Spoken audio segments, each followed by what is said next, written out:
Okay, so I don't have much time for anything really, and to be honest, I have to talk about this chapter, and I'm just gonna cut it brief. This chapter goes way off the walls. Like, they really just went crazy with this chapter.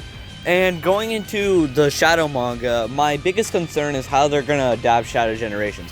Because if we're just gonna adapt Shadow's backstory, then what, after Maria's death, we're just gonna cut to Shadow Generations? Because that's a good part of Shadow's story missing.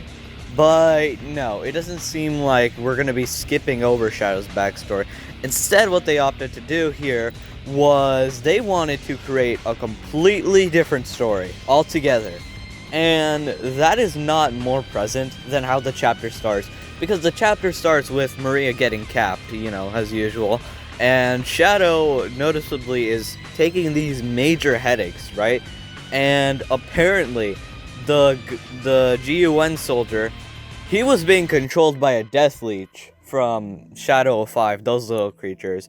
So, yes, the humans were getting manipulated by the leeches to attack Maria. And the thing here is, normally, if this was like a canon story or whatever, I would be pissed off. Like, this would not be a good change at all.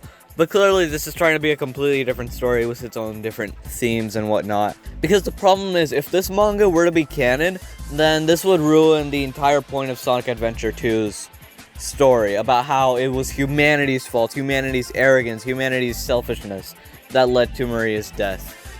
But no, here it was just a leech manipulating a soldier, which at first I was hesitant to, because while reading the chapter I thought, are they seriously going to try adapting Sonic Adventure 2? But something interesting happens. Once Maria gets capped and, Shadow gets put into the capsule and everything, once he gets sent down through space, something interesting happens in which he just freaking teleports away. Like, he teleports into white space. So basically, he literally teleports into Shadow Generation's story, which is really interesting to me. So it tells me that instead of trying to adapt Shadow's entire story, they're trying to tell a completely new story altogether. And something more hits me with that is that Maria says something that really confirms here. This is supposed to be a sort of alternate timeline here, where Shadow never had any hatred towards humanity. In this timeline, right? And the one thing here is that in this chapter, Maria says, never let yourself be consumed by anger or resentment. You could easily end up all alone. So what that tells me is that Shadow isn't going to be consumed by anger or resentment like he was in the original story. So it looks to me as we're just gonna have a very different story for Shadow. One where I think it's gonna focus more on the grief aspect. And yeah, I think it could be that you can't bring people back from the dead. I think that's what I'm gonna get from this story in general. I think that might be the main theme of this story. And Shadow meets this creature named Bug-Eye. And Bug-Eye here, well, he actually proposes to Shadow to bring back Maria to life. And yeah, of course, if this was the main story, I'd also be mad at this, because Maria, and Shadow moving on from the past and whatever. But obviously, this is, like I established earlier, a completely different story. So I'm getting that this might be the manga's way of telling that whole story of moving on from the past, maybe. We'll see how it goes, really. But yeah, this whole, Bug-Eye character, I want to talk about him a bit more, because he's actually a pretty fun character. He actually made the chapter way, way more interesting and fun to read. He's pretty playful, he likes to tease Shadow a lot, but I think that a lot of this is just going to establish a dynamic between the manga, because I think that how it's just going to go is these two are just going to be the main duo throughout the manga. We're just going to see them a lot more talking and playing around. Obviously, Shadow being very stoic, no nonsense in this manga, and very aggressive and violent in this manga. And then we're just gonna have this dude just like messing around and stuff. It's gonna create a really fun dynamic, I think. And I feel like he could also be a bad influence for Shadow, because he does like tell him to do certain things that, you know, Maria just sort of told him not to do, like harbor unreasonable resentment. And I want to say this whole dialogue here of the bug guy character going like, hey, you should have unreasonable resentment and stuff, it feels kind of forced and just sort of like they really want to get that message across. It doesn't work well with me. And Shadow's whole like aggressiveness in this manga also doesn't really work well with me. He's just kind of, you know, and I get it, right? He just saw Maria get capped, but my main issue here was in the games, he was sort of just like, when he was falling down through his capsule, he was sort of just standing there in shock as to what happened, right?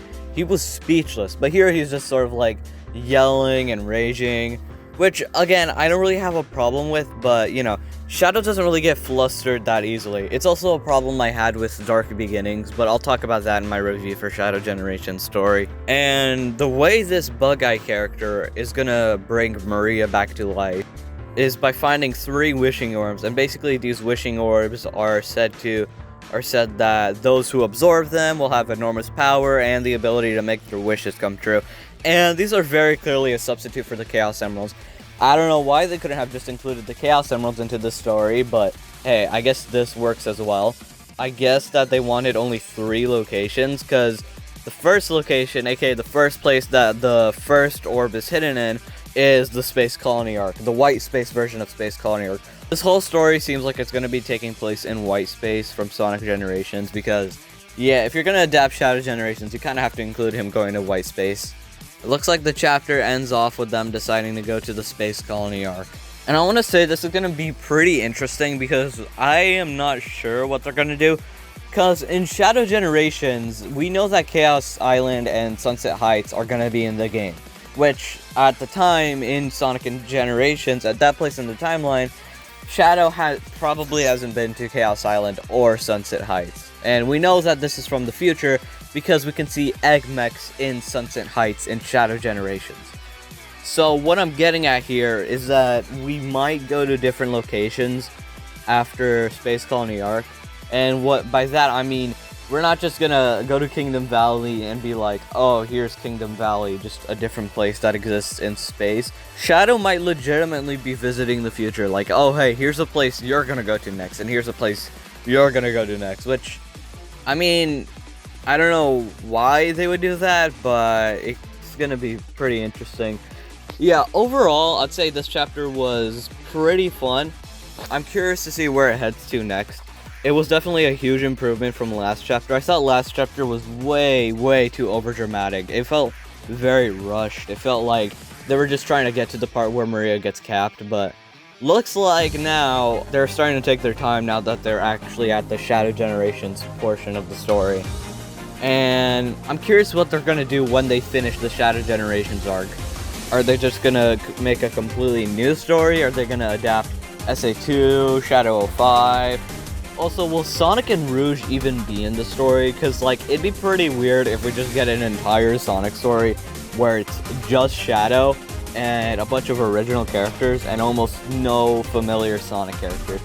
I mean, it just feels weird to think about. A Shadow story with no Sonic, Rouge, or Omega. Who knows, maybe after the White Space arc, we'll finally get an adaptation of Sonic Adventure 2, Shadow 05, and Sonic 06. Again, there's a lot of different directions they could go with for the manga. In my opinion, after they finish Shadow Generation story, they should go like a completely original story. This story isn't canon in anyways, but I'd like to see Yuki Yamada do a completely original story in the Sonic universe with Sonic characters and such, because clearly he's pretty creative. He's got some really good ideas going on here, and I'd like to see where he heads to next. As for the paneling in this manga is honestly really good. I like the sense of direction we got going on here. All the panels, they really do go together really well. It's very easy on the eyes. I like the art. Also, I don't know what Bug Eye's powers are supposed to be here, because in one panel he's spitting on Shadow, but it's like these orb things, and I have no idea what that's supposed to be. It looks like bubbles for some reason. I'm not sure what that is supposed to be, but yeah. Anyways, I'll see you all in a month. Not much to talk about. This will probably be my last video before my Shadow Generations review. We look forward to that. That might take a while to make though, so don't expect it to come out like as soon as possible. And with that out of the way, I'll see you all in like a few weeks, a month. We'll see. Bye.